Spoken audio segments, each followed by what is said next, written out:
Hello, Samadan here, and fantastic news, TSM 4.10 beta has been released, so more and more people can get to try it out. Now what I want to do is show you all the new and exciting things that are in TSM 4.10.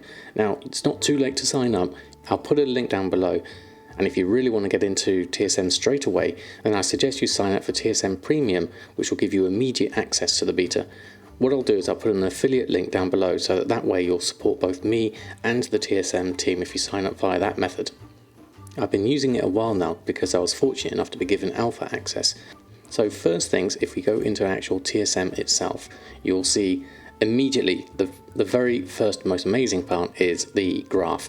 It has a lot more detail in it. It goes back all the way as far as your detail will go, because before it was only like a year. Now it shows you everything as far as you've got data going backwards, and you can click and drag and just zoom in on any one section like that. If the end gold is higher than the start gold, then the graph will be green, and then if it's lower than the start gold, then it will be red, just to show you a bit more sort of profit and loss. Then you've got your nice highs, lows, daily sales, daily purchases, and then all these sort of total amount earned, total gold spent, and total profit, and the highest amount item, everything there like we had before. The layout is really nice. And there's a couple of things up at the top here which is worth noting. First, you've got this icon up here that shows you the desktop app status. So it says that it was last synced 16 minutes ago, my data is 1 hour 7 minutes old, and the region data is 12 hours old. So that gives you an idea as to how old your data is. There is also, in your gold summary up here, you've got your own personal gold, which is at the moment 245, but then if you hover over it, you've got all your characters' gold added up on this realm. What you'll also notice is everything is resizable, so we can move the window out, make that bigger, and also this column, anything where you see a column, you can actually make that bigger and smaller as well. So you can make more room for your graph there, and then you can change your players that are in the graph, so you could deselect all of those. I could show just individual ones like that, or I can add in more, and then show multiple characters all at once, or deselect more, or select them all there. Then when you look at something like the ledger, lots of really good information here. The first thing again you'll notice is all these columns are now resizable, so you can click and drag, make them any size you want. You can also filter out ones that you don't want to see here. So if I go into say my revenue here and into my sales, make that a little bit smaller there, I could maybe just take out, I don't want to see the player and the type, so I can just filter that out here, hide columns, player and type, and then I can see things, and you can order them by any either by name or by stack or by time frame or by per item amount. Click again, it reverses the order. Then you can see things like by the last 30 days, last 60 days, all time, and then you can also filter it by groups. Now before with the groups you could only select one at a time. Now you can actually select something like say just the cooking, and it'll select all the subgroups as well, and you can select that and see what was everything that you were selling. Change that by time frame. There we go. Then you can see everything that was selling in just your cooking group and all the subgroups, because it tells you here 18 groups. So the layout is fantastic here. Then moving on into the operations section, this is also incredibly useful. If you expand this out, you will see here all the different operations and a summary of how many groups are using each of these operations. Now this will be really useful for when you're wanting to clean up your operations. Say you've been using TSM for a while and you've got a whole load of operations that you're not sure what you use, or things that aren't being used, like this one down here, test ops, and you can select those and just delete them here. Another new feature is being able to right click drag when selecting. So if I right click and drag, then I'll end up selecting a whole lot of things. See it flipped there between that, and then I can click and do individual ones at the same time. And then I could delete those 15 operations if I wanted to. Then moving on to the settings, there's some interesting things here. So basically the tooltip settings is really nice. Now if you scroll down here, you see here a visualization of all the different tooltip options you have, and the ones highlighted in light blue are the ones I've currently got selected. So if I was to turn off full inventory, you can see that turning on and off there, which will show me what it looks like. If I were to do the simple inventory, then it would be that one down there. So you get an idea as to what kind of information you're going to see on your tooltip. Then another big thing down here is appearance.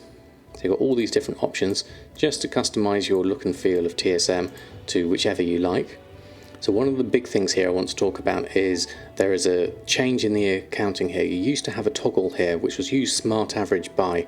That's no longer the case now, and so everywhere where you used to use average by, you now need to change that to smart average by. So if you do have any operations or material prices that made use of that, make sure you go through and change them. If you want to carry on using smart average by, add the word smart in front and then it should work fine as you expected normally.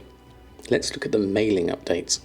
Now if I go to my mailbox, you can see again we can expand and contract any of these columns we like. We can also hide and show them. We can see the sender, we can see the expires and the golds. So all of this is coming from the auction house. Can turn that one off. And then you can also reset the table if you want to back to its default. If you mess something up, you can see the number of mail you've got down at the bottom here.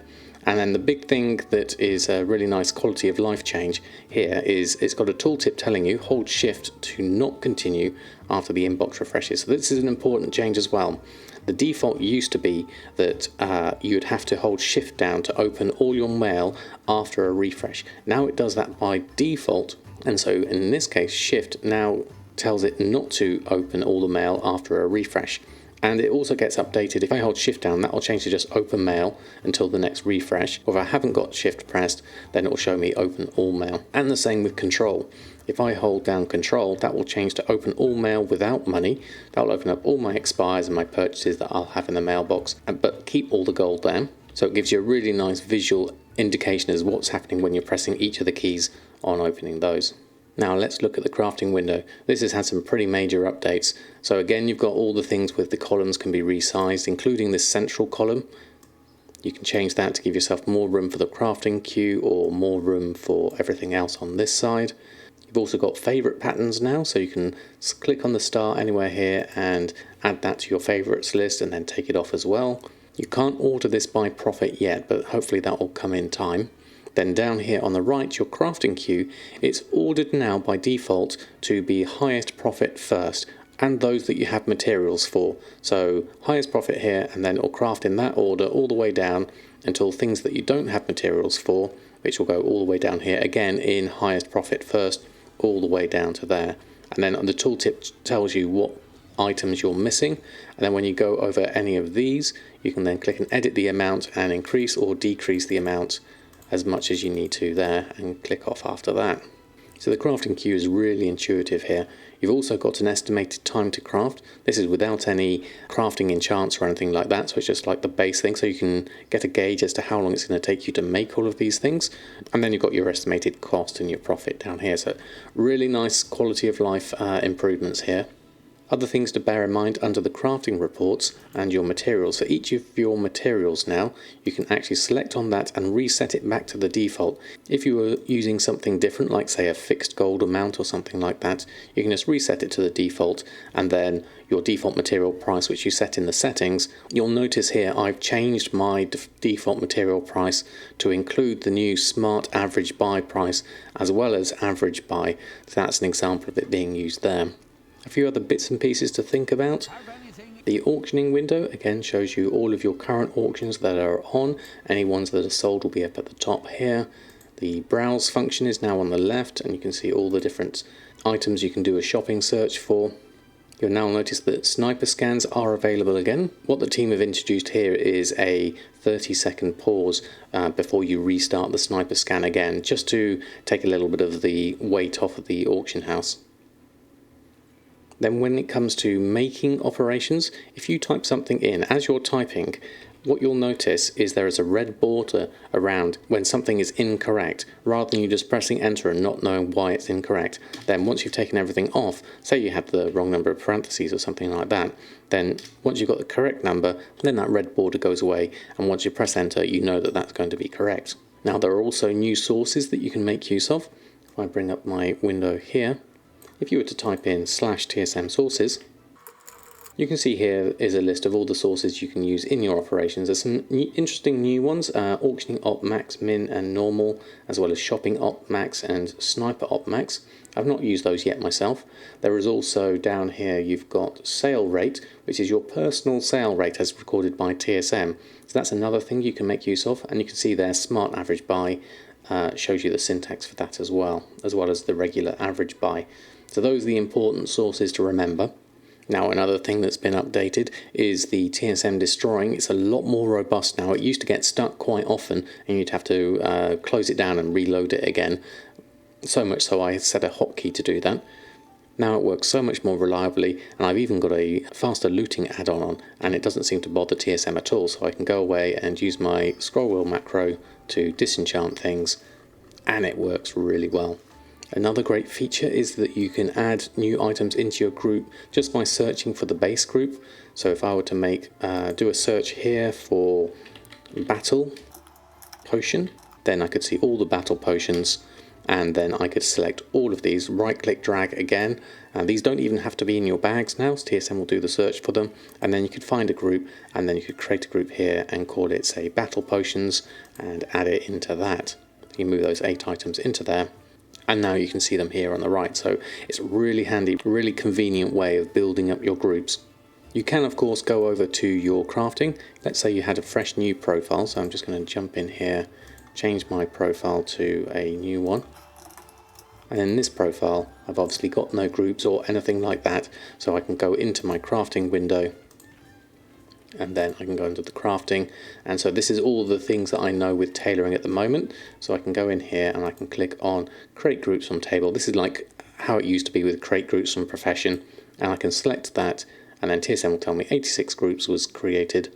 And then when I go into my groups now, we've got everything ordered in tailoring and by expansion, and you can see cloaks, cloth armor, and this is all the things that I can make.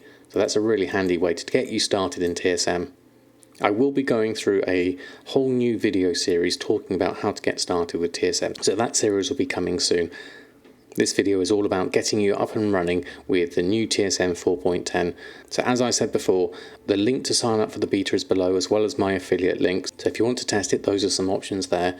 Really looking forward to hearing what you think about it. There's obviously a TSM Discord where you can put in all your bug reports. It's still in beta stage, so the team are working really hard on improving it and getting better. There's a couple of things that are still at early stages, like the task list and the vendor window, so there's a few more things that are still to come. It's looking really nice. It's definitely a big upgrade from TSM 4.9. A big thank you to the team for working so hard on it. From myself and the other gold makers, we really appreciate it.